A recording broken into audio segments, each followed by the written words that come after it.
Am Stargast hier an Bord ETEC. Mein Name ist Momme Jans und ich bitte jetzt um einen großen Applaus für unseren Stargast an Bord ETEC.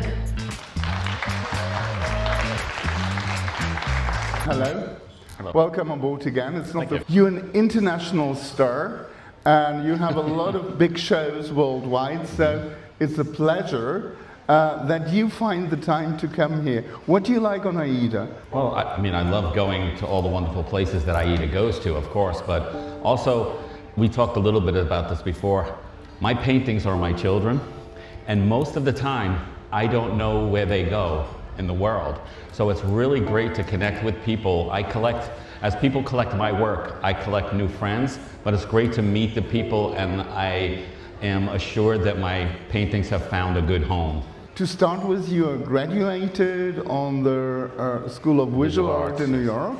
How was that? Great, that was a great school. I mean, a lot of prominent people came out of that school, like Keith Haring, and our own Charles Fazino went there before I did. Then I went on to do children's books after I graduated, and then I went to work at the American Museum of Natural History to do a little bit different work than I do here, scientific illustration of dinosaurs and fossils. How did you find your style? Well, I worked at the American Museum. I was always into very realistic work, and that's what I did my whole life since I was a small child. And then I got to a point where I was not so impressed with being able to copy whatever I could see or draw anything, and I started being really impressed with how children drew. When you are a young child, every young child draws just for the enjoyment and passion of drawing without any expectations or the end result or what anyone else thinks.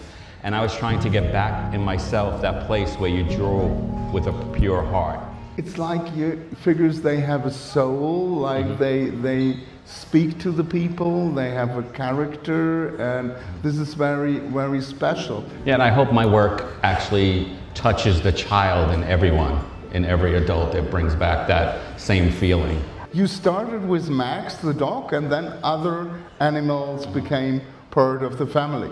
Yeah, I love drawing dogs. I love dogs, and I also like drawing lots of animals because you can give human characteristics to these animals and be a little more open with it, you know, touch everybody's feelings. We have to talk about how the drawings, how they come to this, what they are.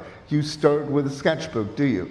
Yeah, I have a sketchbook that I do all my drawings in. My originals are actually about this big. I do little drawings, and it was kind of because I come from the realistic place of doing artwork, and I had to play a little game with myself because of an artist ego. If I know someone's going to look at it, I want it to be drawn well. So I would keep little sketchbooks, and only I can see them. And it allowed me to draw like a child. But now I've been doing it so long, I can channel that thing, so I can let people see my sketchbooks. And if you want to come to the gallery during the next 2 weeks, you can peek at my sketchbook. And then you grow them up. Yeah, if you see on my work, you see the little wiggle in my line. It's not from too much coffee. It's when you blow up the tiny drawing, you can see how the ink bleeds on the paper surface. But I blow it up, and whatever's in my pad, that little drawing, is exactly when it gets big.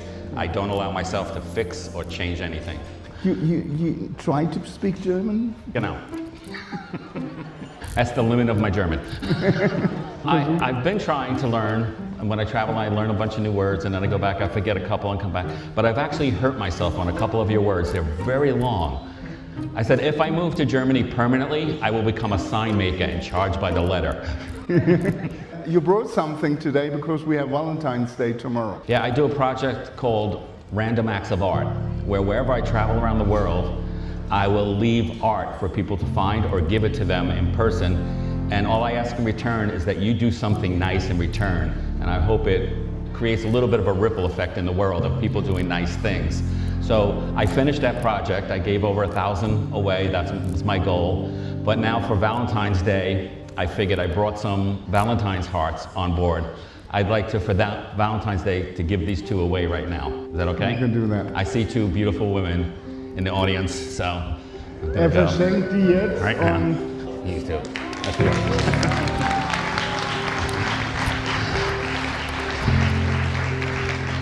What are the new projects? What you have? I heard about museums. You're doing some shows in museums. Or what are the plans for the future? Oh yeah, I have some museum shows. I actually have my next show after I leave here, believe it or not, is a chicken show. I've gone from rubber ducks to chickens because I'm now with my beautiful girl in Atlanta, Georgia, in Gainesville, is the chicken capital of the world.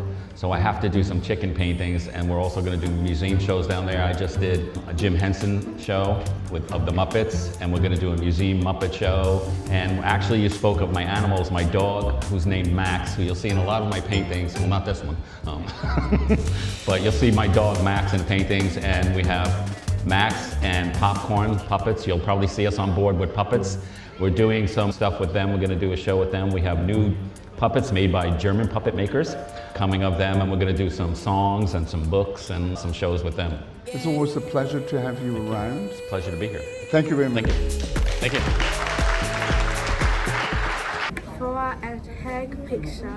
Oh, Thank you. You're welcome. Not good English.